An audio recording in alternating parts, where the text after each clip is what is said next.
wassalamu ala Rasulillah Muhammad ibn Abdillah wa ala alihi wa sahbihi wa man wala.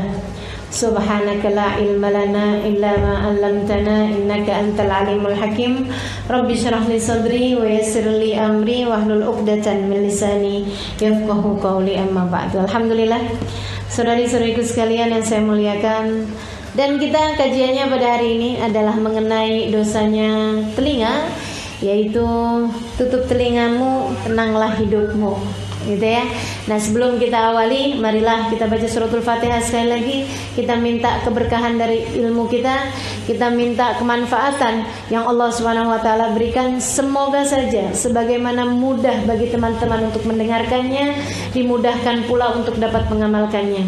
Sebagaimana mudah-mudahan Allah mudahkan bagi saya untuk menyampaikannya, Allah mudahkan pula bagi saya untuk dapat mengamalkannya dalam kehidupan. Dan mudah-mudahan sebagaimana kita semuanya dihadirkan pada hari ini untuk mendengarkan kajian ini, semoga saja di hari akhirat nanti kita dikumpulkan dengan baginda Nabi besar Muhammad sallallahu alaihi wasallam, dimasukkan ke dalam surganya.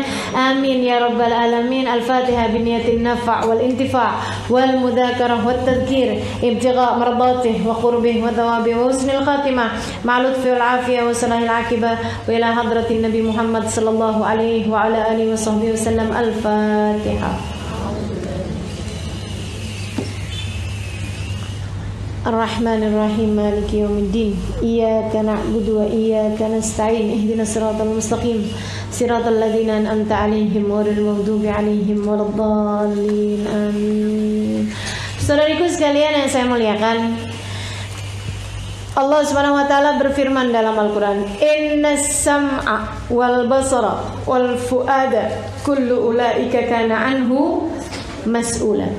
Innas sam'a, sesungguhnya pendengaran, wal basar, dan penglihatan, wal fuad, dan juga perasa, yaitu hati, kullu ulaika kana anhu mas'ula, semua dari perkara-perkara tersebut akan ditanya oleh Allah Subhanahu wa taala, kau pergunakan untuk apa saja waktu hidupmu di dunia.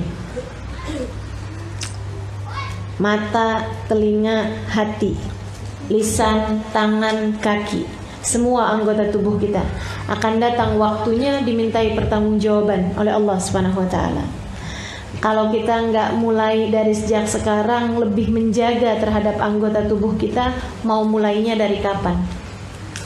Kayaknya udah harus periksa-periksa, karena saudara sekalian, umur yang tersisa belum tentu lebih panjang dari umur kita yang sudah kita jalani. Kalau masih mau bandel-bandel terus-terusan, kapan mau baiknya? Kalau enggak bersegera untuk memperbaiki diri, saya enggak yakin kita masih dikasih kesempatan oleh Allah Subhanahu wa taala untuk melakukannya di esok hari. Ibarat orang nyasar nih, kita nih udah harus cepet-cepetan putar balik. Kalau diterus-terusin takutnya jadi kelamaan, akhirnya jadi kejauhan, gak keburu buat berada di tempat yang semestinya, gitu ya. Nanti udah waktunya pulang kepada Allah SWT, masih ngelibet di situ aja, masih sesat aja, masih salah aja, masih bandel aja, masih durhaka aja. Ya Allah, ya Allah. Nanti kalau pas hari anggota tubuh kita dimintai pertanggungjawaban sama Allah, mau jawab apa kita nanti? Maka emang udah harus dipikir-pikirkan. Udah dosa mata kita udah harus hindari benar-benar. Udah kita bahas di pertemuan yang lalu. Sekarang dosa telinga juga. Saudara sekalian, kita harus menjaga telinga kita. Kenapa? Yang pertama, karena telinga adalah amanat dari Allah Subhanahu wa taala untuk kita jaga. Hadiah dari Allah. Kita gak ikut-ikutan bikin gendang telinga. Kita gak ikut-ikutan bikin daun telinga. Ya, kalau daun pintu sih masih ada yang bikin. Tapi kalau daun telinga ada gak? Gak ada nih. Gak ikut-ikutan bikin kita. Semuanya udah diatur sama Allah Subhanahu wa taala, dan subhanallah, keajaiban semesta Allah Subhanahu wa taala berikan di telinga kita. Teman-teman sekalian, kecil aja bendanya. Bagian mendengarnya tuh yang di dalam tuh kecil aja. Akan tetapi sebegitu kecilnya menangkap semua jenis suara, dan kemudian memprosesnya, mengirimkannya ke dalam akal kita, sehingga begitu kita dengar kita paham, gitu ya. Kita dengar kita tahu, oh ini suaranya orang nangis, berarti dia lagi sedih. Oh ini suaranya orang nangis, tapi kelihatannya nangisnya nangis terharu. Oh ini suaranya orang nangis, tapi kelihatannya nangisnya bukan terharu, bukan sedih, nangis kesel. Sama-sama nangisnya, tapi subhanallah telinga kita sebegitu pekanya langsung mengirimkan kepada otak kita, sehingga kita tahu jenis tangisan pun rupanya berbeda-beda. Tawa juga begitu. Kita kedengeran suara tawa nih, teman-teman sedikit sekalian. Kita kedengeran suara ketawa, ada yang ketawa seneng, ada yang ketawa mengejek, gitu kan ya? Ada lagi yang ketawa apa? Ketawa sedih, ada nggak? Subhanallah. Bahkan ketawa sekalipun, begitu ya, itu tuh bisa beda-beda. Ketawanya bayi bisa menyenangkan kita dengar di siang hari, tapi bisa jadi sesuatu hal yang menakutkan kalau kita dengar di malam hari, terutama kalau di rumah tersebut nggak ada bayi. Horor ya. Jadi teman-teman sedikit sekalian, luar biasa sekali telinga kita ini dalam masalah mendengarkan suara-suara. Kita bisa bilang, wah ini suaranya enak bener nih. Ah ini suaranya bikin pusing. Ah ini suaranya empuk. Suaranya garing. Suaranya serak-serak becek. Suaranya serak-serak basah. Suaranya wah luar biasa gitu. Bahkan hanya dari suara aja itu kita bisa tahu rasa hati kita ketika mendengar suara tersebut, gitu ya. Masya Allah, luar biasa. Hadiah dari Allah Subhanahu Wa Taala. Tuh kalau lagi bahas telinga gitu, dikasih macam-macam jenis suara buat kita dengar. Teman-teman sedikit sekalian, hadiah dari Allah Subhanahu Wa Taala, karenanya mesti kita pakai sesuai dengan maunya Allah. Allah Subhanahu Wa Taala menginginkan dengan telinga kita mendengar apa, mesti kita pakai. Kayak yang kemarin kita contohkan, kalau ada orang tua kita ngasih kita sendal, suami kita ngasih kita sepatu, ceritanya hadiah dari dia. Ini tahun baruan nih, saya kepengen ngasih kamu hadiah. Kita buka sepatu. Bagus bang, sepatunya sini bang, saya pukul bang, abang. Kita buka sepatu kita, pak, pada suami kita. Gimana tuh? Itu sejelek-jeleknya kedurhakaan, gitu kan ya? Nyakitin, dipukul, lebih nyakitin lagi kalau dipukulnya pakai benda yang kita hadiahkan darinya. Sedikit sekalian yang saya muliakan. Nah ini kita kalau kemudian pakai telinga dari Allah Subhanahu Wa Taala, kita pakai buat maksiat kepada Allah Subhanahu Wa Taala, kan nggak pantas bener. Telinganya dari Allah, dipakainya buat maksiat kepada Allah Subhanahu Wa Taala. Kata Allah, lah dari saya kok dipakainya buat bermaksiat dan berdurhaka kepada saya, kata Allah. Ini kalau saya ambil lagi gimana telinganya? Mendadak tuli. Ya Allah, ya Allah. Ibu-ibu sekalian, padahal yang namanya telinga nih ya, kebaikan-kebaikan banyak kan kita dapat dari telinga. Kita hadir majelis kayak gini, saya sering sekali sampaikan kepada panitia, pokoknya makanan kurang gak apa-apa, tempat sempit-sempitan gak apa-apa, yang penting suara harus sampai. Kenapa? Sebab kebaikannya itu didapat dari telinga, kayak gitu ya. Kalau misalnya orang hadir sambil lapar gak dapat makanan, masih bisa dengar walaupun kurang konsentrasi, tapi masih tetap bisa dengar gitu. Akan tetapi kalau udah suara mic-nya gak nyampe, itu udah masalah. Langsung jadi gelisah, lapar berasa, kan gitu ya, panas berasa, kepengen ngobrol berasa, langsung jadi iseng gitu, langsung tanya-tanya karena nggak kedengeran. Nah itu. Jadi teman-teman saudaraku sekalian, nih telinga nih sumber segala kebaikan sebenarnya. Kita bisa pakai alat ini untuk mendengarkan segala kebaikan.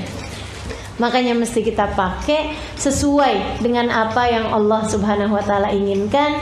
Kita jaga telinga kita sebab ianya adalah amanat dari Allah Subhanahu wa taala untuk kita sekalian. Kita harus pakai sesuai dengan sang pemberi amanat. Kita harus pakai sesuai dengan sang pemberi hadiah berupa telinga ini, yaitu Allah Subhanahu wa ta'ala. Yang kedua, kenapa kita bisa jaga telinga kita? Karena saudaraku sekalian, telinga itu pintu terbuka menuju hati. Yang di dalam hati kita nih terpengaruh sama apa yang kita lihat dan juga apa yang kita dengar. Pintunya hati ini cuma dua doang, mata sama telinga. Kemarin kita udah bahas betapa sangat berpengaruhnya apa yang dilihat kepada apa yang ada dalam hati. Nah kan demikian pula dengan telinga kita juga begitu. Jadi sekalian, apa yang kita dengar bakalan ngaruh kepada hati kita, bakalan ngaruh kepada hati kita. Makanya pandai-pandailah mendengar yang baik-baik, dan pandai-pandailah pula menyaring untuk apa yang disisakan di hati dan apa yang harus dibuang keluar dari hati kita. Kan begitu ya? Mau saudaraku sekalian, dengar yang gak enak jangan disimpan di hati. Dengar kata-kata yang kotor-kotor jangan disimpan di hati. Dengar kalimat-kalimat yang tidak menyenangkan jangan disimpan di hati. Kenapa? Karena hati adalah hal terindah yang Allah karuniakan dalam diri kita. Ngapain gitu simpen yang jelek-jelek di dalamnya? Nah ini pintu pembuka masuknya sesuatu ke dalam hati adalah telinga. Makanya mesti pinter-pinter jagain telinga. Jagain, jangan mau denger yang gak enak. Kalau kemudian kedengeran, mesti pinter-pinter mana yang dikeluarkan, mana yang dimasukkan ke dalam hati. Saudaraku sekalian yang saya muliakan, ada seorang perempuan solehah, jadi istri baiknya luar biasa, Masya Allah. Dia ditanya sama orang, dia bilang, duh gimana sih caranya? Dalam sebuah wawancara dia wawancarain. Dia bilang, gimana modelnya sih bisa jadi istri sampai kayak baik solehah gitu? Suaminya nggak pernah marah. Pernah, dia bilang. Terus kalau suamimu marah gimana? Saya dengerin aja. Saya dengerin, saya masukin. Tapi saya liatin, yang bagus-bagusnya saya masukin dalam hati, yang nggak bagus-bagusnya saya lewatkan aja. Jadi kalau dia lagi ngatain saya yang gak enak ya saya lewatin aja, pas. Iya ya, next gitu. Kalau yang bagus-bagus baru saya ingat. Pembelajaran saya ingat. Sampai dia selesai marah. Udah bisa selesai marah, biasanya dia masuk kamar. Habis dia masuk kamar, berapa menit kemudian saya pergi ke dapur. Saya bikinin dia makanan-makanan yang dia suka. Goreng tempe, goreng pisang, kasih keju, jadi lapar. Bikinin teh manis. Dia bilang habis gitu baru saya samperin suami saya taruhin makanannya. Enak nih bang, makan bang. Ayo bang minum. Dia pun kemudian mau makan, minum. Habis itu dia bilang, maafin saya ya, tadi saya lagi marah sama kamu. Oh gak apa-apa bang, saya maafin. Saya tuh tadi tuh kebawaan kesel sih. Sebenarnya kamu tuh kan gak gitu juga. Terus dia ngomong, ya saya sebenarnya beruntung sih punya istri kamu. Dia ngomong gitu, bujuk-bujukin istrinya. Terus yang wawancara itu nanya, kamu percaya? Ya percayalah. Suami kamu waktu bujukin kamu ngomong gini gitu, kamu percaya? Percaya. Kenapa gitu? Dia lagi ngomong gak enak aja saya percaya. Masa pas dia lagi ngomong enak saya gak percaya? Rugi saya. Bener banget. Kita kan seringnya gak kayak gitu. Kalau dia ngomong yang enak-enak itu suka lupa. Tapi giliran dia ngomong yang gak enak, seumur hidup gitu gak bakal lupain. Sampai katanya orang laki-laki, ya Allah, Guru ahli sejarah tuh emang mestinya perempuan. Nggak bakalan lupa ucapan suaminya sampai bertahun-tahun. Pantes jadi guru sejarah, katanya gitu. Ya Allah, ya Allah. Teman-teman sedikit sekalian saya muliakan. Jadi gitu tuh. Hati itu akan memuat apa yang didengar sama telinga. Karenanya mesti pinter-pinter jagain telinga. Mesti milih-milih mana yang mesti kita dengerin, mana yang kita nggak dengerin. Kalau kemudian terdengar akan beda. Kalau terdengar mesti pinter-pinter jadi satpam untuk menilai mana yang boleh dimasukin, mana yang enggak. Kalau ada perampok mau nyuri rumah, masa kita masukin?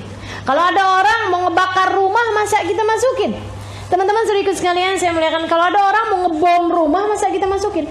Kalau ada orang mau berbuat kerusakan di dalam rumah, masa kita masukin? Maka demikian pula dengan kata-kata yang terdengar, jadilah satpam untuk hatimu, untuk kamu tahu mana yang perlu kamu simpan di dalam hati dan mana yang harus kamu keluarkan. Yang bakal ngerusak hati ngapain dimasukin? Yang bakal ngotorin hati ngapain dimasukin? Yang bahkan bikin hati patah, apalagi dibom, hancur hatinya, ngapain dimasukin ke dalam hati? Teman-teman sedikit sekalian, selebihnya masukkan segala kebaikan-kebaikan dalam hatimu. Masukkan segala sifat-sifat baik dalam hatimu. Yang kiranya kalau Allah lihat, malaikat lihat hati kita, ya Allah, iman ada, takwa ada, khauf ada, roja ada, sabar ada, syukur ada, tawadu ada, ikhlas ada. Kan senang bener. Pas dikorek-korek diliatin hasud ada apa enggak? Enggak ada. Pas dilihat ada iri apa enggak? Enggak ada. Pas dilihat ada ujub apa enggak? Enggak ada juga. Sombong ada enggak? Enggak ada juga. Masya Allah. Allah ketika melihat hati kita begitu bersihnya, Allah kemudian berkenan untuk ada di dalamnya, sehingga para kekasih-kekasih Allah SWT adalah orang-orang yang di dalam hatinya terdapat Allah Subhanahu, ditaruhin rahmatnya, ditaruhin karunia-Nya.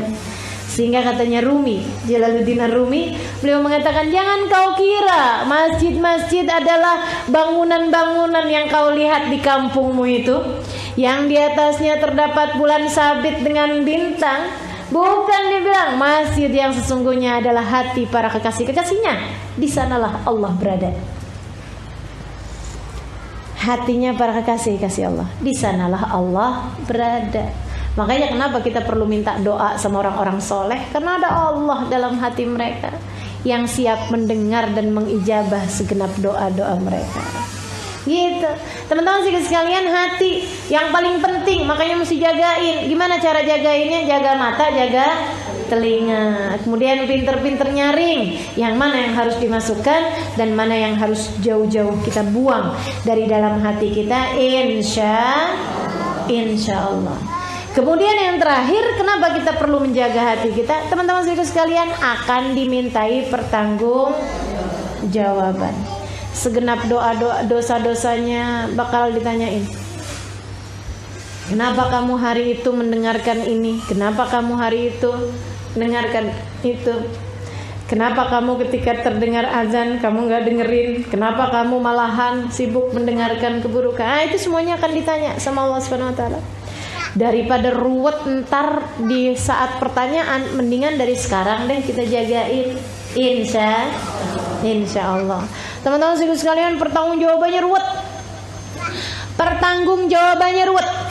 Makanya kenapa gitu ya, para kekasih-kasih Allah Subhanahu Wa Taala mereka lebih suka menutup telinganya jauh-jauh, menutup telinganya rapat-rapat dari segala keburukan-keburukan itu yang akan membuat orang jadi lebih mudah terjaga.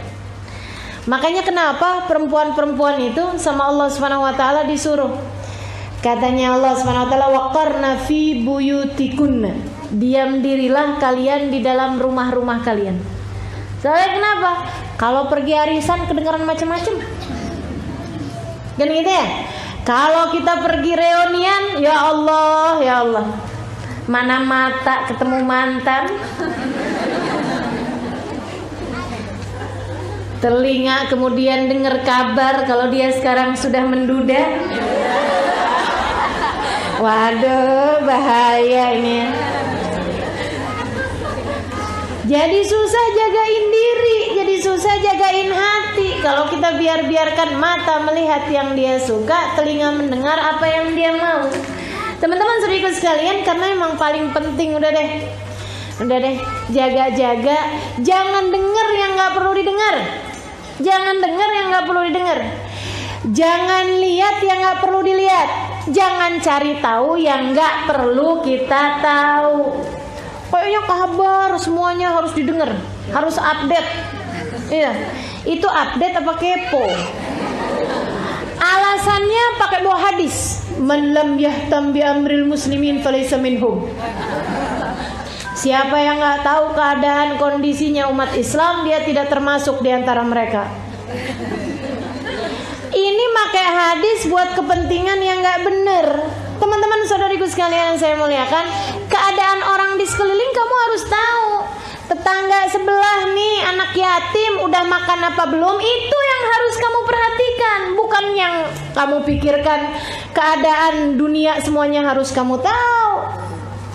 Katanya Habib Umar bin Habib, ya Allah, orang-orang zaman sekarang sibuknya sama urusan dunia, merasa rugi, merasa bodoh, merasa nggak ngerti kalau sampai nggak tahu urusan politik di negerinya atau di negeri-negeri orang.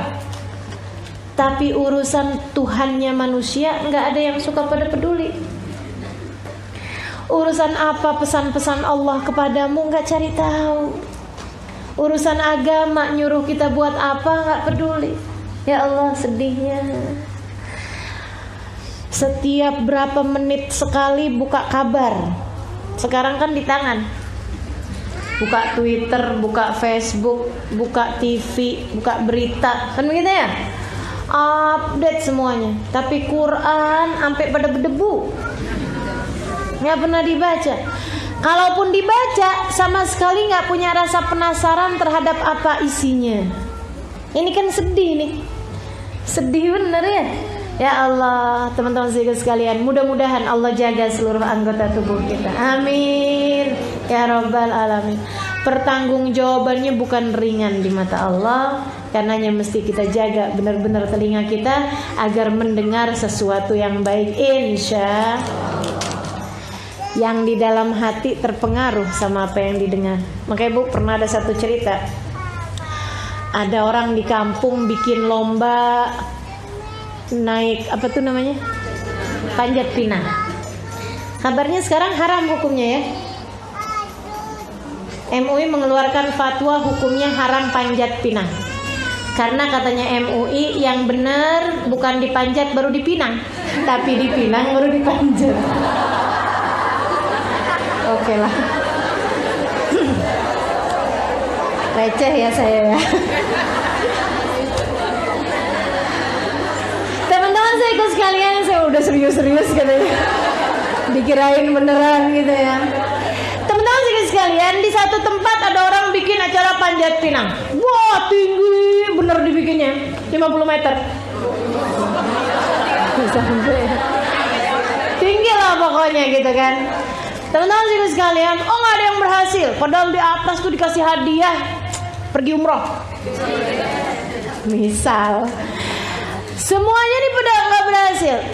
Saudaraku sekalian, di saat mereka lagi udah pada mau nyampe nih, udah kurang berapa ini lagi, ada orang yang di bawahnya tuh ngomongnya kayak begini, nggak bakalan sampai gitu.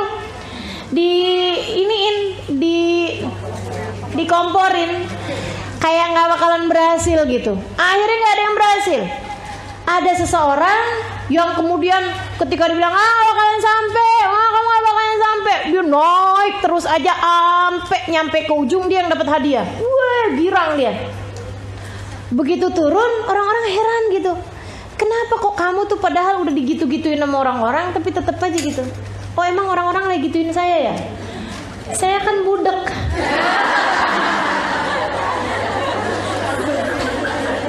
Dia bilang, saya kirain orang lagi sorak-sorakin saya, lagi ngasih semangat.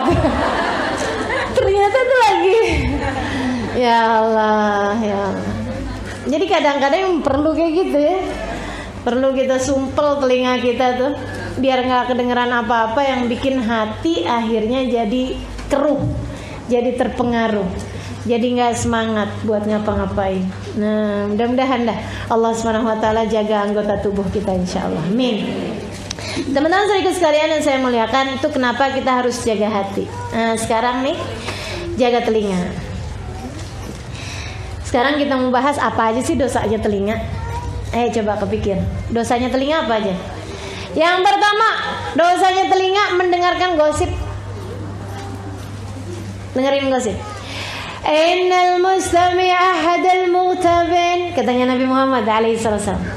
Sesungguhnya orang yang mendengarkan, yarhamukillah, mendengarkan gosip, mendengarkan ghibah, mendengarkan aib-aib orang yang disampaikan, ahadul mughtabin, salah satu dari dua orang yang berghibah.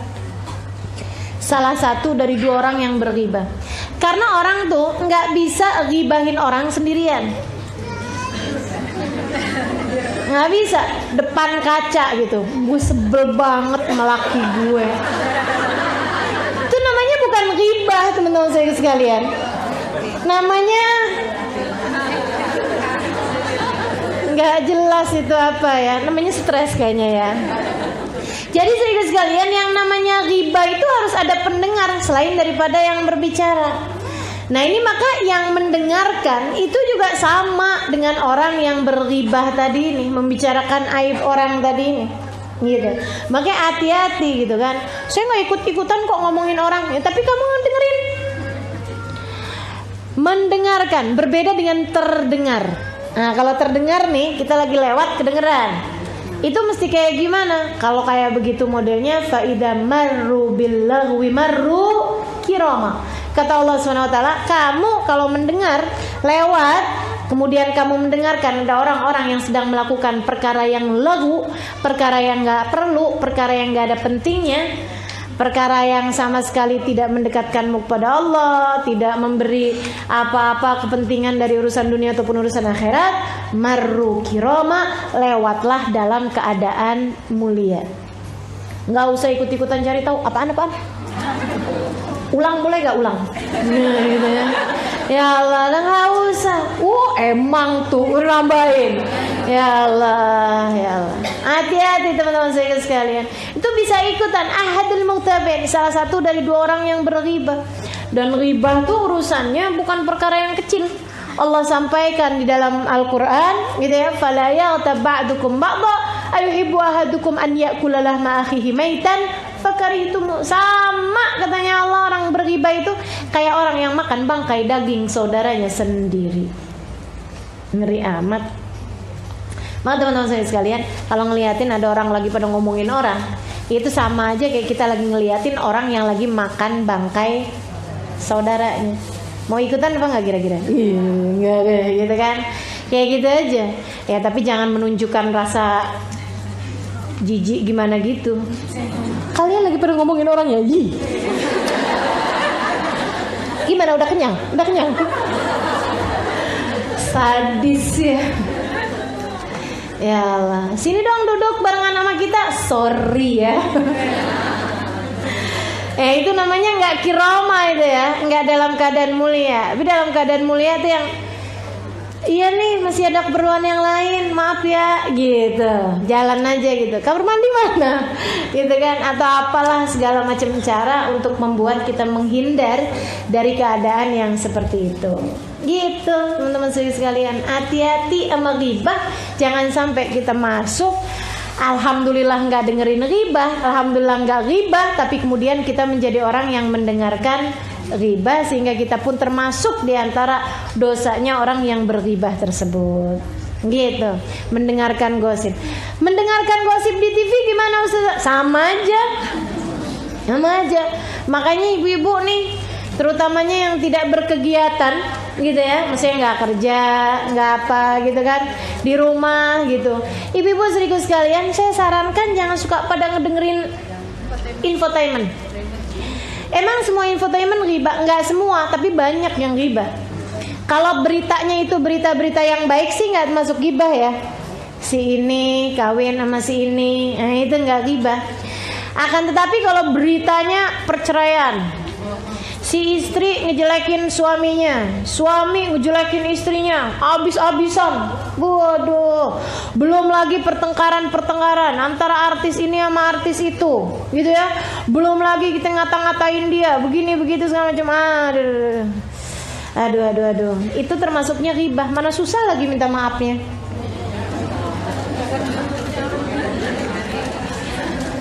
Kalau berita-berita yang kayak pejabat korupsi gitu-gitu kita dengerin ghibah apa enggak? Sebenarnya sih ghibah bukan ya teman-teman, sebab la ghibata li fasikin, tidak termasuk ghibah terhadap orang fasik yang sudah kefasikannya jelas. Kalau udah terbukti dia memang korupsi, kemudian kita liatin sekedar pembelajaran, sekedar tahu, silakan aja. Kan begitu ya? Akan tetapi kalau sudah menjurus kepada hal-hal yang berbau ghibah, dah udah deh saudariku sekalian, aib orang ada, tapi kita kan juga belum tentu nggak punya aib. Malahan bukan kayak begitu, aib kita nggak kalah banyaknya. Yang disebutin orang dari kita, yang disebutin orang lain tentang orang lain, itu aibnya tidaklah lebih sedikit daripada aib yang kita punya.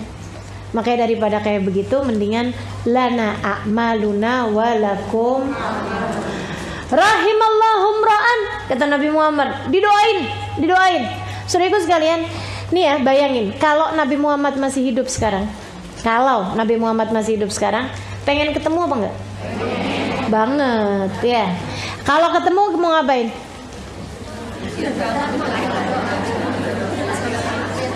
Saya tahu kalau ketemu mau ngapain? Minta doa. Bener apa enggak? Kalau ketemu kita mau minta doa sama Nabi atau ngajak selfie. Aduh, ini ya orang-orang zaman sekarang nih, ketemu sama siapapun ngajak selfie. Saya bisa ngebayangin, untung Nabi Muhammad udah nggak ada nih.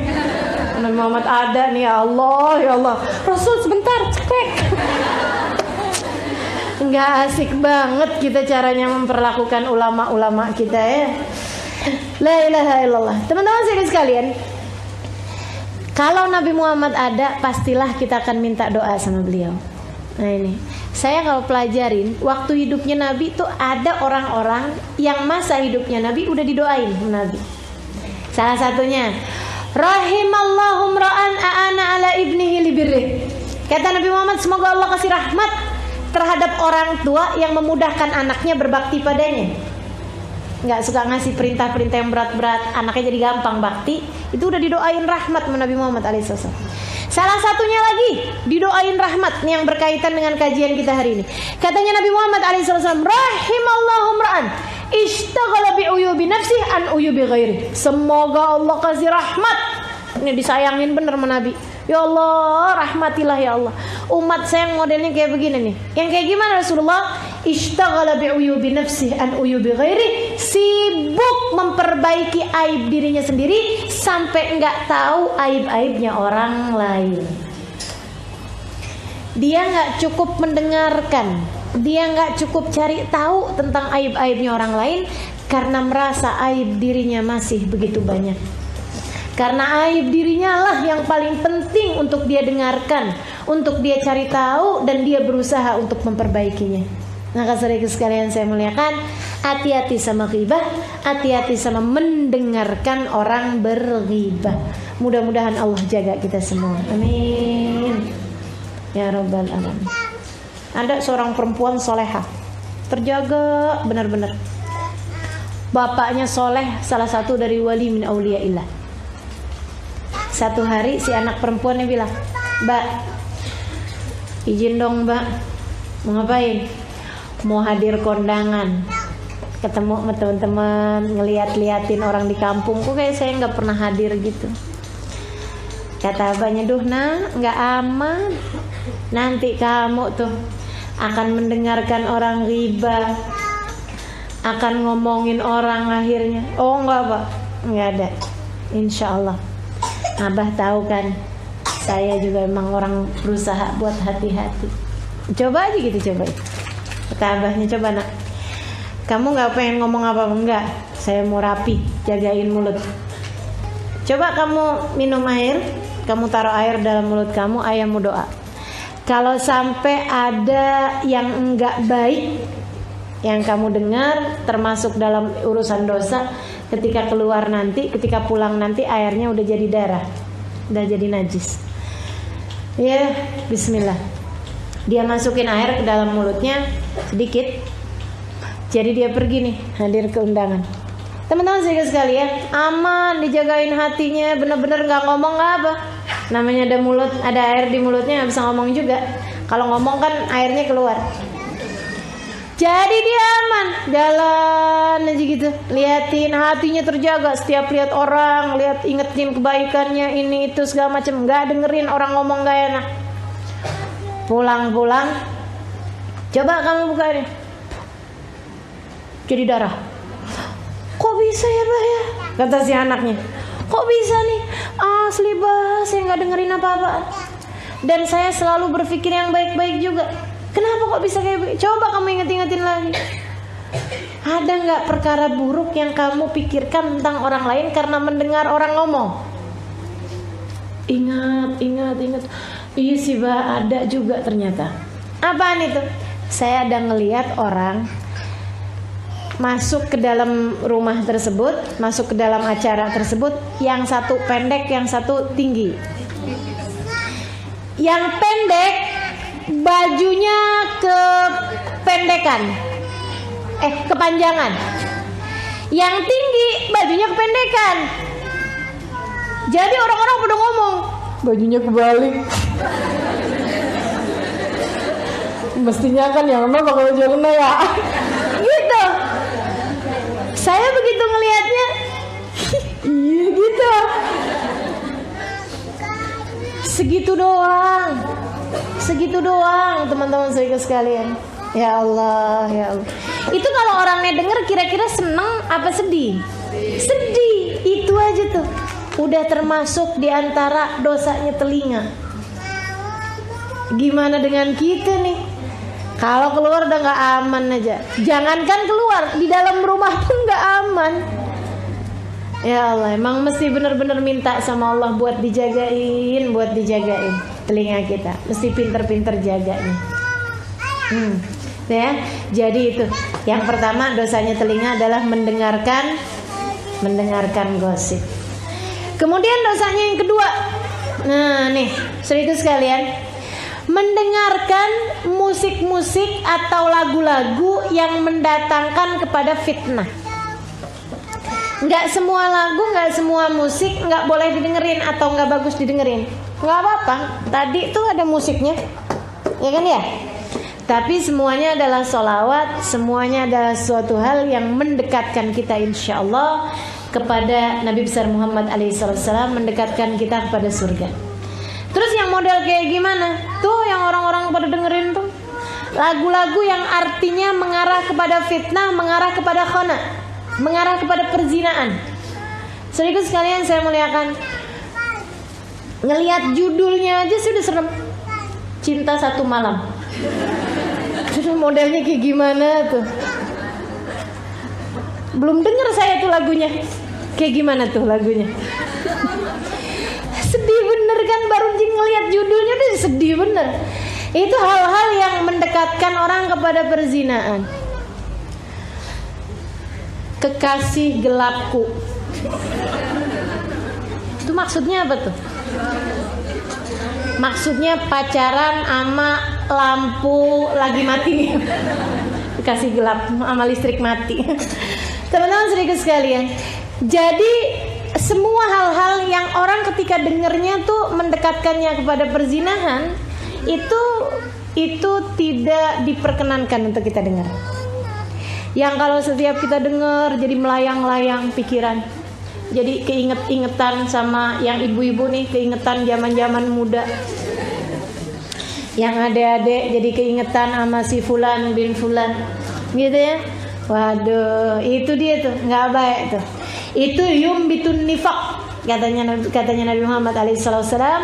Lagu-lagu yang mengarah kepada perzinahan seperti itu menumbuhkan kemunafikan di dalam hati, seperti mana musim penghujan menumbuhkan jamur. Cepet. Sementara lagu-lagu yang mendekatkan kepada pujian kepada Allah, pujian kepada Rasulullah, gitu ya, itu menumbuhkan keimanan. Seperti musim penghujan menumbuhkan pohon. Cepet apa lama? Lama, tapi kuat. Saudara sekalian, makanya mesti sering-sering dengerin yang baik-baik, karena itu pohon imanmu lagi disiramin, gitu. Nyiramin kebaikan-kebaikan itu ya. Tapi kalau kita mendengarkan lagu-lagu yang kayak begituan, akhirnya kemudian kemunafikan bisa tumbuh di dalam hati kita. Naudzubillah min dzalik. Karenanya saya tuh kayak lebih setuju, lebih suka gitu ya, orang sekalian dengerin lagu-lagu yang dia nggak ngerti sekalian artinya, karena pakai bahasa Inggris, bahasa Prancis, bahasa apa gitu. Mendingan daripada mendengarkan lagu-lagu nih anak-anak kita nih, daripada mendengarkan lagu-lagu berbahasa Indonesia yang dia paham tapi artinya nggak benar, gitu. Lebih bagus lagi mendengarkan lagu yang berbahasa Indonesia yang artinya bagus, kan gitu ya. Itu yang artinya bagus-bagus kan masih banyak. Lagu-lagu yang religius misalnya, atau lagu-lagu yang gak religius kan juga, yang tentang ayah ada, yang tentang ibu ada, gitu ya, yang tentang hal-hal kebaikan-kebaikan untuk tidak berputus asa kan banyak juga gitu. Jadi kita mesti selektif, pinter-pinter. Jauh lebih bagus lagi kalau yang kita didengarkan oleh kita dan anak-anak kita adalah lagu-lagu yang misalnya sholawat, lagu-lagu yang puji-pujian kepada para kekasih-kasihnya Allah SWT, seperti itu. Kalau mendengarkan musik, mendengarkan lagu itu hukumnya apa Ustazah? Nah ini nih kita bahas coba. Teman-teman saudara sekalian yang saya muliakan, ada perbedaan pendapat di antara para ulama mengenai musik. Sebenarnya gini, ada kesepakatan di antara ulama mengenai musik yang halal, musik yang mubah, musik yang boleh. Musik yang boleh salah satunya nih yang ada di depan kita ini. Ini musik-musik yang boleh. Termasuk juga kalau di alat-alat musiknya yang inian tuh kayak angklung, alat musik yang dipukul ya, kayak bass, kayak drum band tuh, ya kan, dung itu nggak apa-apa tuh, itu boleh-boleh aja. Itu kan musiknya sama aja, kayak ibu-ibu mukul panci. Kan nggak jauh bedanya ya suaranya, kayak ibu pukul galon air, sama aja gitu. Jadi itu memang enggak haram. Kalau ada orang yang mengharamkan musik secara mutlak, ini menurut saya enggak tepat. Menurut saya ya, enggak benar gitu. Bukan hanya menurut saya, menurut para ulama enggak tepat kalau musik, semua musik haram. Karena ibu-ibu saudara sekalian, alam semesta ini enggak jauh-jauh dari musik. Menurutmu suara rintik hujan bukan musik? Musik. Menurutmu suara air terjun yang mengenai batu-batuan bukan musik? Musik. Menurutmu suara ngaduk ketika goreng bukan musik? Musik, teman-teman sekalian. Kalau bicara mengenai musik, kan gitu ya? Musik itu semuanya. Suara sendok sama ini digini-giniin kan juga jadi musik. Suaranya tukang bakso lewat depan rumah, ya Allah. Makanya katanya ada orang-orang gini, musik paling merdu suara beduk adzan maghrib pada waktu puasa. Berduner. Maka saudaraku sekalian, alam semesta nih nggak sepi-sepi dari musik. Bahkan suara anak kita nangis juga pakai irama. Iya nggak? Makanya kalau anak nangis, nak iramanya yang bagusan dikit apa? Coba ganti kunci. Ya Allah, ganti nada. Maka teman-teman sekalian, alam semesta nih nggak sepi dari irama. Semuanya pakai irama. Orang ngomong pun pakai irama kok. Makanya katanya Nabi Muhammad alaihi salatu wasalam, zayyinu aswatakum zayyinul Quran bi aswatikum. Hias-hiasilah Al-Quran dengan suara kalian. Lagu-laguin Al-Quran. Ghannul Quran, katanya Nabi Muhammad alaihi salatu wasalam. Lagu-laguin, iramain Al-Quran. Nah, disuruh sama Allah SWT. Irama musik itu selalu ada dalam kehidupan kita, nggak mungkin enggak. Makanya secara naluri anak-anak tuh baru lahir aja udah demen sama musik, udah demen sama lagu, udah demen sama irama. Cuman masalahnya gitu ya, ada pada beberapa alat musik yang diharamkan. Makanya saya sampaikan nih, ada beberapa alat musik ittifaq ulama dengan kehalalannya, seperti yang tadi saya sebutkan. Ada juga sebagian ulama yang mengharamkan beberapa alat musik, gitar, kemudian lagi biola, kemudian lagi piano. Nah itu diharamkan oleh sebahagian ulama. Sebagian yang lain, dan ini yang saya lebih cenderung kepada jawaban ini, teman-teman saya sekalian, karena jawaban ini yang diambil oleh para guru-guru kami, guru-guru saya, gitu ya. Mereka mengatakan bahwa musik itu seperti gelas. Musik seperti gelas. Saudariku sekalian yang saya muliakan, musik seperti pisau, musik seperti semua alat-alat lainnya. Makanya namanya alat musik. Bukan musiknya, tapi alat musik. Alat musik itu sama aja dengan gelas yang merupakan alat minum. Sama halnya dengan piring yang merupakan alat makan. Sama halnya dengan pisau yang merupakan alat dapur. Teman-teman saudara sekalian yang saya muliakan, tergantung dipakainya buat apa. Kalau yang dituangkan kopi halal, kalau yang dituangkan bir jadi haram. Kan begitu tuh. Sama-sama gelasnya gitu. Sama halnya dengan gitar, piano. Kita bicara yang haram ya, bukan yang halal. Kalau yang halal tadi sudah saya sampaikan, itu halal, mau dipakai apa aja juga halal gitu kan. Terus kalau kemudian yang dipakai yang di alat-alat musik yang haram ini tadi gitu kan, yang sebagian mengatakannya haram, itu menurut mereka ada para ulama yang mengatakan bahwa tergantung dipakainya buat apa gitu. Kalau dipakainya untuk mengiringi lagu-lagu yang baik secara liriknya gitu ya, apalagi jika itu adalah pujian kepada Nabi Muhammad, misalnya Mahir Zain, kan nyanyi ada alat musiknya, misalnya Abdus Salam Al-Maghribi, Hamadah dan lain sebagainya. Para munsyid itu juga banyak yang pakai alat musik kayak piano gitu kan ya. Di kita juga ada beberapa penyanyi-penyanyi religi yang artinya bagus-bagus gitu, yang bisa mengingatkan orang, menyadarkan orang. Nah ini teman-teman saudara sekalian, kalau kemudian dipakainya si gelas tadi ini kayak begitu, ya hukumnya malah justru jadi bagus. Kalau itu bawa keindahan sehingga orang lebih mau mendengarkan, orang lebih senang bersolawat, kan gitu ya, nggak apa-apa. Tapi begitu diisinya khamr, itu tadi, kalau lagu-lagu itu kemudian dipakai untuk mengiringi musik-musik tersebut dipakai untuk mengiringi lagu-lagu yang gak benar, lagu yang mendekatkan kepada fitnah, lagu yang mendekatkan kepada perzinahan, maka itu hukumnya adalah haram. Sama halnya dengan gelas tadi diisi khamr gitu ya, diisi minuman keras. Bukan haram gelasnya, bukan, tapi yang haram adalah isinya. Sama halnya dengan musik tersebut, bukan haram musiknya teman-teman sekalian, akan tapi yang haram adalah liriknya, syairnya, apa yang disampaikan di dalam lagu-lagu tersebut. Nah gitu ya. Baik teman-teman saudaraku sekalian saya muliakan, itu hukum tentang musik, itu hukum tentang lagu gitu ya. Kemudian yang diharamkan juga, kita mesti pinter-pinter jagain dosanya telinga. Yang pertama tadi mendengarkan ghibah, yang kedua mendengarkan musik-musik atau lagu-lagu yang mengarah kepada perzinahan, kepada syahwat, kepada fitnah. Kemudian yang ketiganya mendengarkan sesuatu yang mendekatkan kepada perzinahan walaupun bukan musik. Dan ini mulai nih ada banyak modelnya zaman-zaman sekarang, makanya mesti dihati-hatiin, terutama buat ibu-ibu nih yang pada punya anak-anak remaja. Mesti dijauh-jauhkan dari hal-hal yang berbau-bau pornografi. Itu bisa merusak otak.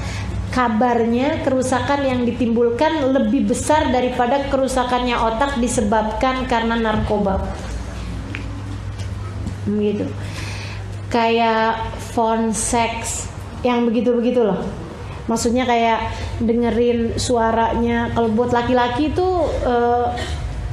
saya nggak paham ya. Tapi kalau buat perempuan mah kayak yang nggak terlalu ngaruh gitu. Buat laki-laki biasanya, gitu kan. Ada kayak gitu-gitulah, mendengarkan suara perempuan yang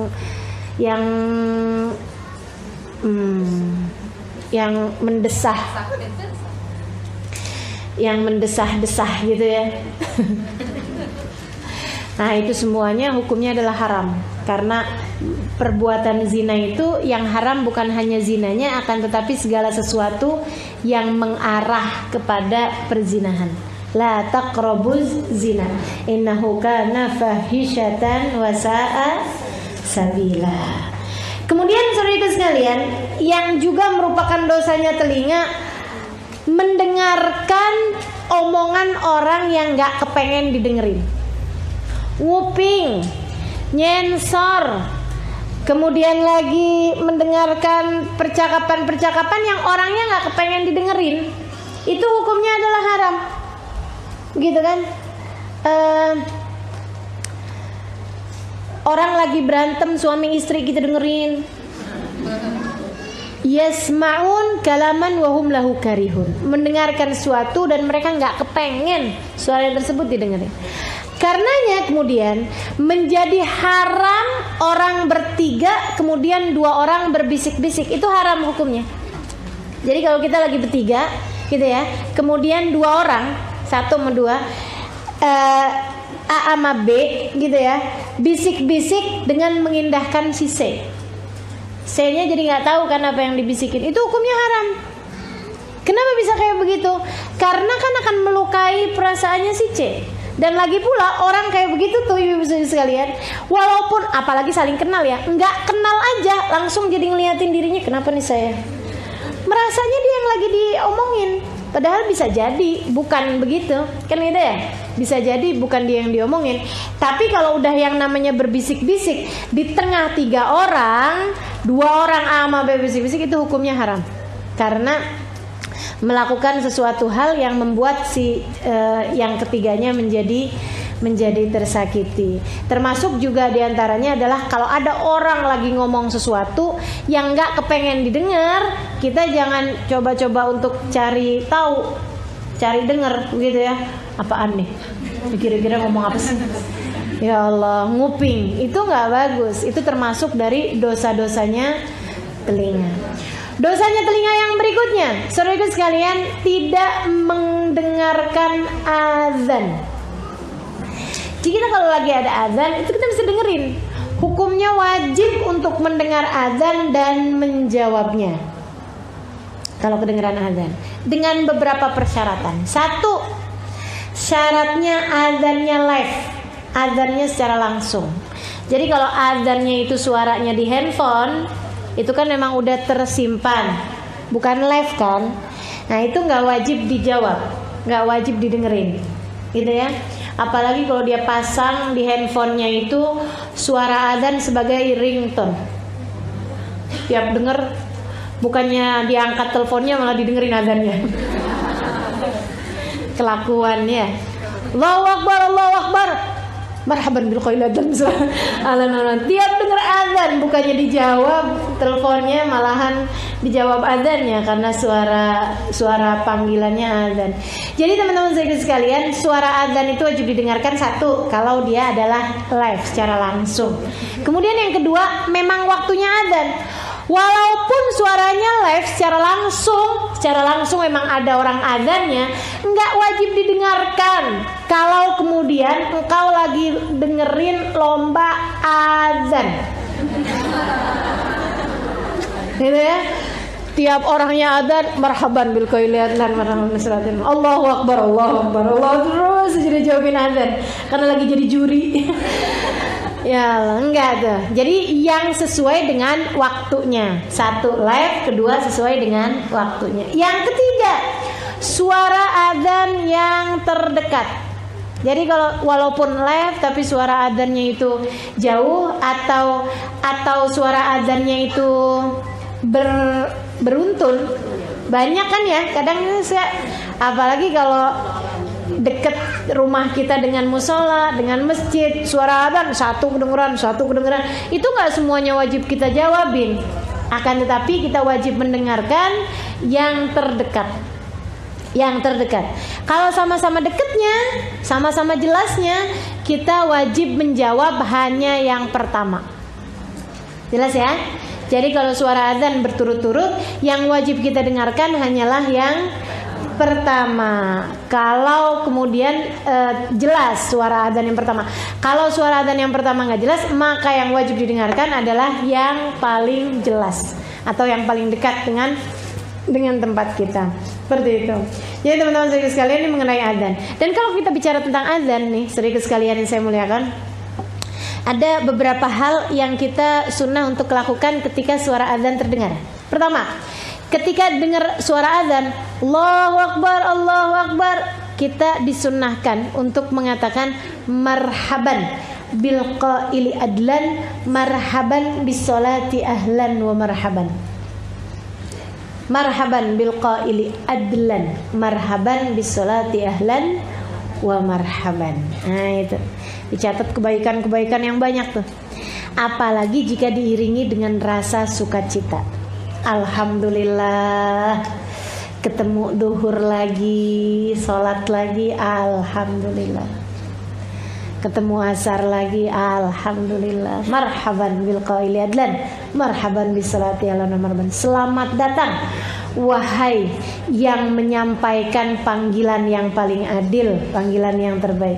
Selamat datang wahai salat, selamat datang penghadapan kami kepada Allah Subhanahu wa taala. Gitu.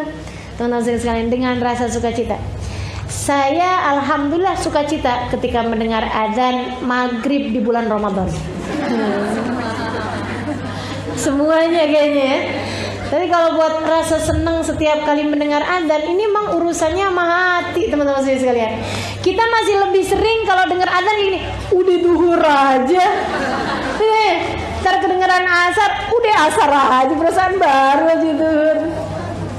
Kayak waktu kejar-kejaran banget, cepet banget gitu jalannya. Maka saudara sekalian, itu kita sunnah tuh. Habis itu kemudian Allahu Akbar, kita dengerin, kita jawabin yang sama. Asyhadu an la ilaha illallah, kita dengerin, kita jawabin yang sama. Asyhadu an la ilaha illallah. Asyhadu anna Muhammadar Rasulullah, kita dengerin, kita jawabin yang sama. Kemudian kita cium. Ini satu amalan berfadilah yang disampaikan oleh para ulama-ulama kita. Ya, kalau dicari hadisnya kayaknya nggak ketemu. Sekurangnya sampai sekarang saya belum nemu hadisnya. Tapi silahkan diamalkan karena fadilahnya indah. Siapa yang waktu kedengaran azan asyhadu anna Muhammadar Rasulullah, dia cium dua jarinya seraya mengatakan marhaban bi habibi wa qurrat aini Muhammad sallallahu alaihi wasallam, kemudian mengusapkan di dua matanya, insya Allah seumur hidupnya nggak akan kena kebutaan, nggak akan buta dan nggak akan menjauhkannya dari sakit mata. Insya Allah jauh dari sakit mata, gitu ya. Jadi yang lagi pada sakit-sakit mata, yang harus pakai kacamata, gitu ya, atau yang ngerasa takut nih jangan-jangan ntar buta nih, udah baru umur segini aja udah kacamatanya tebal bener. Nah, coba tuh diamalkan itu. Setiap kali dengar asyhadu anna Muhammadar Rasulullah, kita cium dua jari kita, dua jempol kita, jempol tangan ya, jempol tangan sendiri ya. Ntar jempol tangan orang lagi kita cium. Sambil bilang marhaban bi habibi wa qurrat aini Muhammad sallallahu alaihi wasallam. Kemudian kita usapkan di kedua mata kita. Kemudian lakukan yang seperti itu 3 kali berturut-turut. Kebayang nggak? Kebayang ya? Jadi begitu. Asyhadu anna Muhammadar Rasulullah. Marhaban bi habibi wa qurrat aini Muhammad sallallahu alaihi wasallam. Marhaban bi habibi wa qurrat aini Muhammad sallallahu alaihi wasallam. Marhaban bi habibi wa qurrat aini Muhammad sallallahu alaihi wasallam. Nah itu. Kenapa bisa ada kayak begitu? Nah ini disebutkan, ada sejarahnya teman-teman. Dulu tuh Nabi Allah Adam alaihissalam ketika ditinggalkan di surga, yang pertama kali Allah ciptakan kan sebenarnya di antara para nabi-nabi secara rohnya, secara cahayanya bukan Nabi Adam, akan tetapi Nabi kita Muhammad sallallahu alaihi wasallam. Katanya Jabir bin Abdullah, ya Rasulullah, bi abi wa ummi akhbirni an awwal syai'in khalaqahu Allah qabla al-asya. Qala ya Jabir, inna Allah khalaqa qabla al-asya nura nabiyyika Muhammadin sallallahu alaihi wasallam min nuri.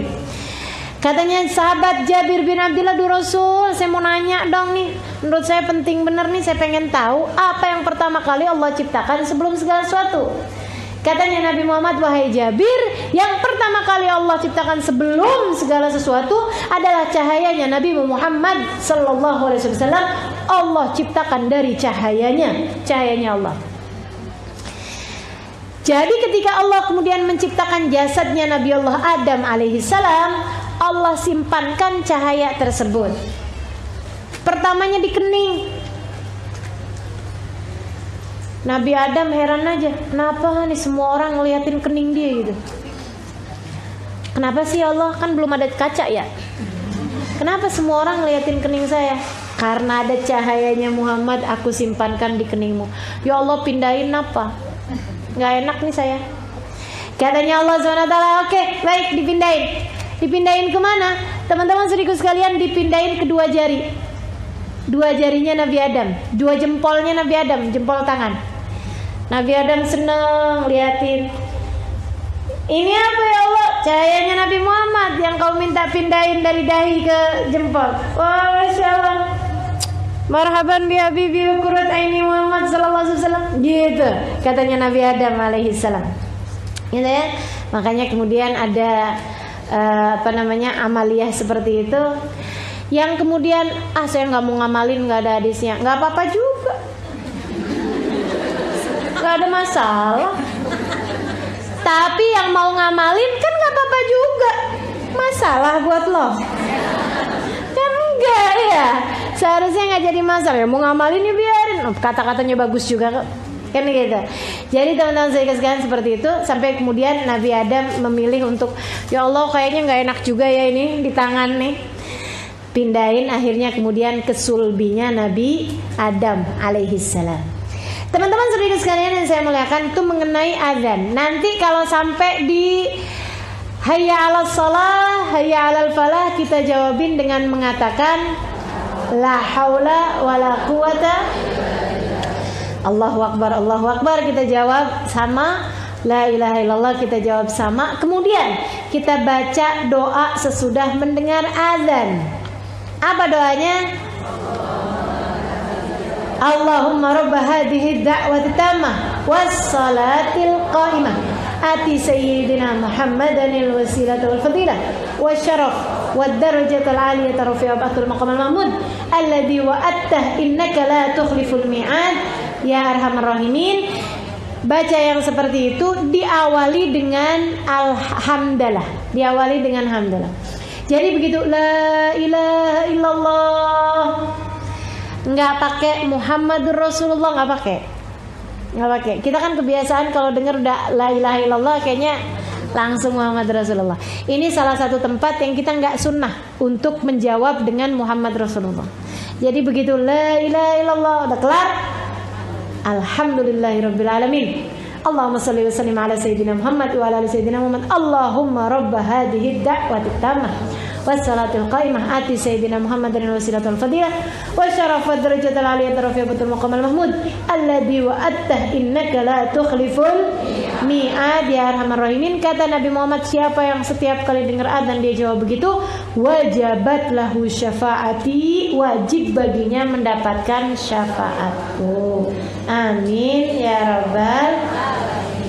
Baik teman-teman saudaraku sekalian yang saya muliakan, itu semuanya adalah dosa-dosanya telinga, ya, dosa-dosanya telinga. Nah kalau amaliyah pahalanya telinga apaan? Kita nih bisa telinga gitu jadi telinga yang penuh dengan kebaikan gimana? Satu, gak ada yang lebih bagus daripada mendengarkan firman-Nya Allah. apalagi jika sambil tadabbur terhadap makna-maknanya Al-Quran. Makanya memang mesti sering-sering dengerin ayat Al-Quran dibacakan, baik oleh orang lain ataupun oleh diri sendiri. Artinya kita mesti sering-sering dengerin Quran. Makanya kalau baca Quran tuh, daripada baca dalam hati, mendingan disuarakan. Terutamanya kalau nggak ada sesiapa di rumah kita, gitu ya. Kita bacanya mesti yang agak keluar suara. Atau kalau kita sedang bersama dengan orang-orang yang kita cintai juga silakan bersuara, yang sekiranya tidak membuat mereka merasa terganggu. Ini bahaya teman-teman saudara sekalian. Setiap baca Quran kencengnya luar biasa. Orang tuh kalau ada yang baca Quran harus didengerin, itu masalahnya. Itu masalahnya. Kalau kemudian anak-anak kita jadi merasa kayak gini, mama nih ampun, kan saya kan mau nonton ini mah, saya gitu. Yang akhirnya mereka jadi meremehkan Al-Quran yang kita baca, itu kan akhirnya jadi dosa. Daripada jadi bikin dosa, mendingan kalau kita baca Al-Quran yang rame-rame orang, lebih baik kita bacanya pelan-pelan aja. Atau kita menyingkir dari kerumunan orang sehingga kita bisa membacanya dengan bersuara. Karena membaca Al-Quran dengan bersuara itu lebih bagus daripada membaca Al-Quran tanpa suara. Dan karena memang teman-teman saudaraku sekalian yang saya muliakan, kenapa kita kalau membaca Al-Quran sunnahnya bersuara? Faham maksudnya bersuara? Kan bisa aja saya baca Al-Quran kayak gini, gitu, boleh aja gitu ya. Atau boleh juga Bismillahirrahmanirrahim, Alhamdulillahirrabbilalamin, Ar-Rahmanirrahim. Itu namanya bersuara. Nah itu sunnah walaupun kita sendirian, apalagi ketika bersama dengan orang-orang yang kita sayangi. Sunnah untuk membaca Al-Quran tuh keluar suaranya, agar kitanya sendiri mendengar suara Al-Quran yang kita baca, sehingga telinga kita mengerjakan ketaatan kepada Allah Subhanahu wa taala berupa mendengarkan Al-Qur'an. Yang kata Allah Subhanahu wa taala, "Idza quri'al Qur'an fastami'u lahu wa ansitu la'allakum turhamun." Apabila kalian dibacakan Al-Qur'an, maka kalian dengarkan dengan seksama dan diamlah, la'allakum turhamun, maka kalian akan dirahmati oleh Allah Subhanahu wa taala. Gitu. Jadi dengerin Al-Quran baik ketika sedang dibacakan oleh orang lain ataupun sedang dibacakan oleh diri sendiri. Itu adalah merupakan salah satu dari amalan-amalan yang paling bagus dilakukan oleh telinga kita. Yang lain, dengerin kayak yang teman-teman sedang kerjain.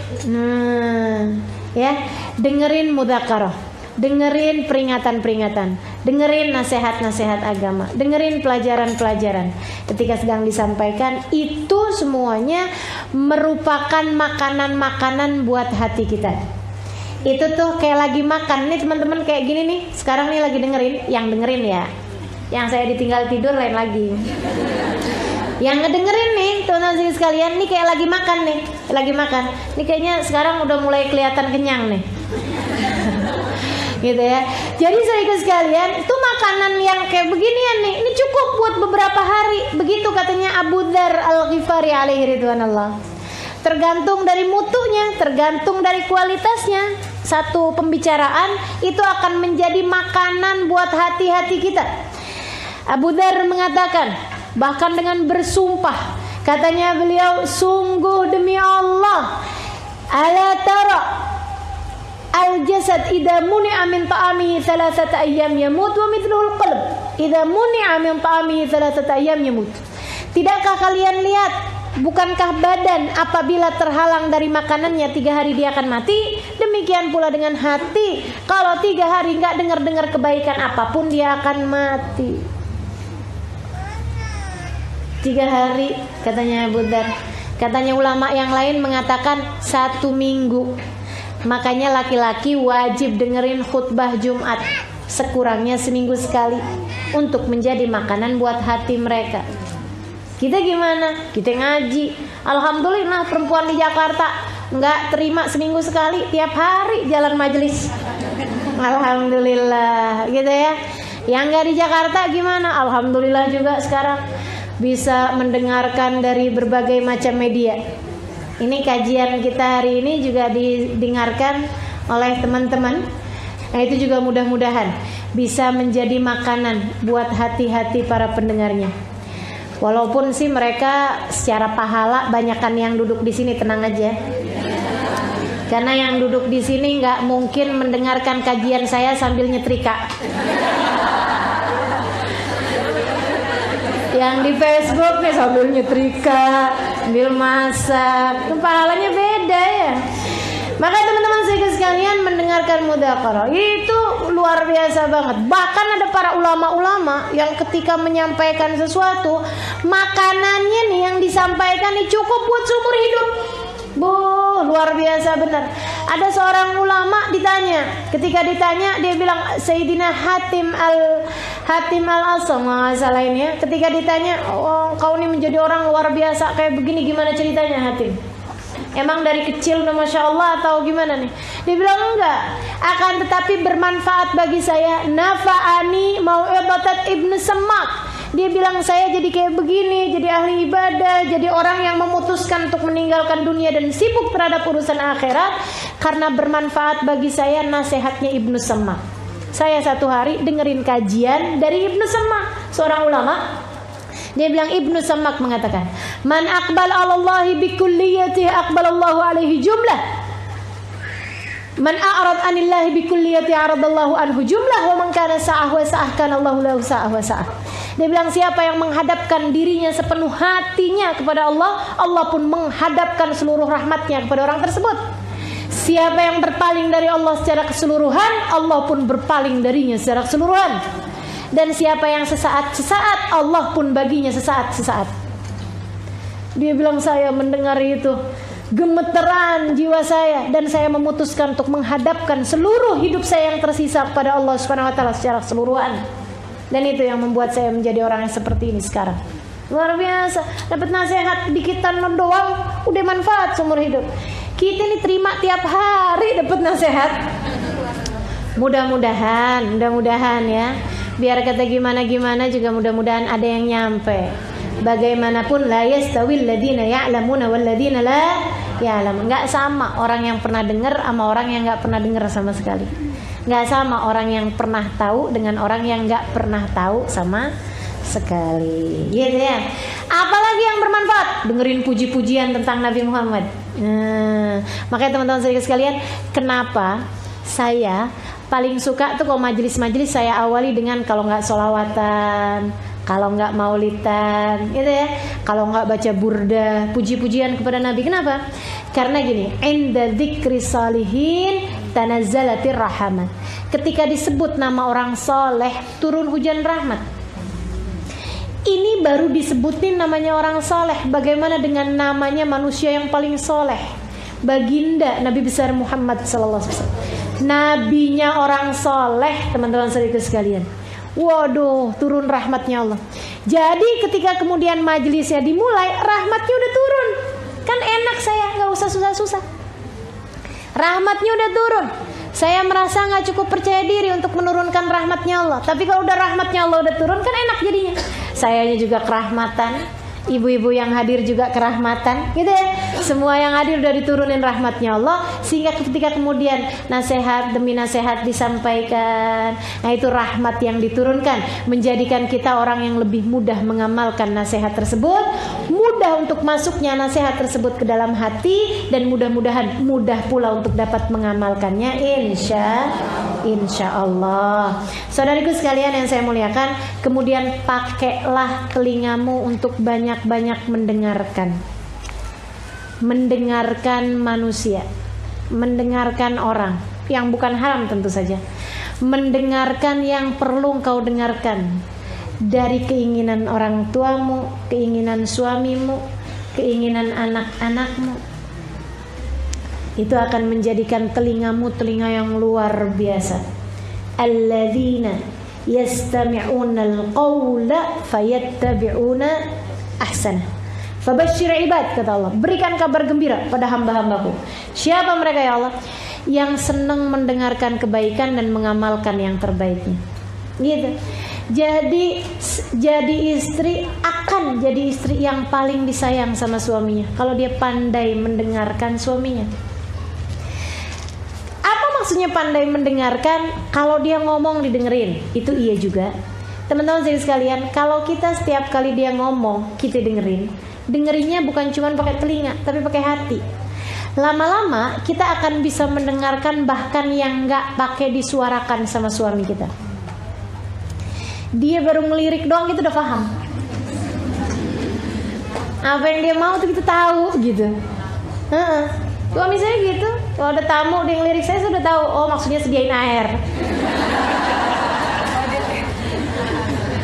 Gitu kan. Maka teman-teman saya sekalian, demikian pula dengan seorang ibu akan menjadi seorang ibu yang paling disayang sama anak-anaknya kalau dia pandai mendengarkan anak-anaknya. Bahkan yang nggak pakai disuarain, paham dia kenapa anaknya sedih, ngerti dia, udah nggak pakai ngomong, gitu ya. Lagi diajak jalan-jalan, anaknya ngelihat gerobak es krim, paham dia. Tahu langsung aja mau yang rasa apa nak gitu. Masya Allah, ini orang yang kayak beginian bakalan paham. Dan ini kan menjadi media komunikasi yang paling bagus. Teman-teman saudara sekalian, orang tuh dikatakan komunikasinya bagus bukan yang satu berbicara, yang satu mendengarkan, bukan. Lebih daripada itu, komunikasi yang terbaik adalah ketika seseorang bisa mendengarkan apa yang disampaikan oleh pasangannya, oleh mukhatabnya gitu ya, orang-orang yang berhadapan dengan dia, meskipun tanpa dia harus mengucapkannya. Nah, itu udah komunikasinya paling bagus tuh yang kayak begituan. Caranya gimana? Selalulah bertanya apa yang orang lain inginkan dari dirimu, bukan bertanya apa yang bisa saya dapat dari orang lain. Memberi gitu ya. Selalu aja gitu. Nanti lama-lama bisa tahu gitu. Jadi saya misalnya bisa paham gitu kan. Nih yang paling diperlukan sama jamaah kira-kira mendengarkan apa nih? Ini kayaknya pada ngantuk nih. Oh kayaknya udah kepikiran sama mendung karena keingetan jemuran nih. Ada yang lagi mikir gimana cara pulangnya nih gitu. Mudah-mudahan udah bisa berhenti sebelum hujan turun nih. Gitu. Paham? Kenapa bisa begitu? Karena terbiasa mendengarkan, karena terbiasa bertanya pada diri sendiri apa yang orang lain inginkan untuk saya lakukan. Gitu ya. Dah insya Allah mudah-mudahan. Bahkan sore itu sekalian, yang telinganya dijaga dari yang haram, yang selalu mendengarkan kebaikan-kebaikan, jadi telinga yang sudah disensor sama Allah Subhanahu wa taala. Telinganya Sayyidina Umar bin Khattab, telinganya para kekasih-kasih Allah Subhanahu wa taala. Saudariku sekalian yang saya muliakan, Sayyidina Umar, ada orang ceritanya beliau lagi jadi Amirul Mukminin, Umar bin Khattab. Ada orang mau ngadu, ada rakyat mau ngadu sama Sayyidina Umar. Ngadu, dikasih izin buat ngomong. Ngomong dia, berapa menit gitu ya, 10-15 menit, abis itu keluar. Dia bilang, ih Umar bin Khattab ya, keren bener. Kenapa emang? Saya jujur terhadap semua ucapan saya sama Sayyidina Umar bin Khattab, kecuali ucapan yang saya baru mau ngomong, dia kemudian bilang, yang ini gak usah kamu omongin. Dia tahu kapan saya mau bohong. Telinganya udah luar biasa, dikaruniai oleh Allah Subhanahu wa taala telinga yang mampu membedakan mana yang benar, mana yang enggak benar. Aduh, telinga yang dikaruniai hidayah oleh Allah Subhanahu wa taala berjalan atau mendengarkan dengan cahayanya Allah. Semoga Allah Subhanahu wa taala mengaruniakan kepada kita jenis telinga yang seperti itu insyaallah. Amin ya rabbal alamin. Rabbana zalamna anfusana wa illam taghfir lana wa tarhamna lanakunanna minal khasirin. Rabbana atina fid dunya hasanah wa fil akhirati hasanah wa qina adzabannar. Da'wana subhanakallahumma tahiyyatun fiha salam. Akhiru da'wana anil hamdulillahi rabbil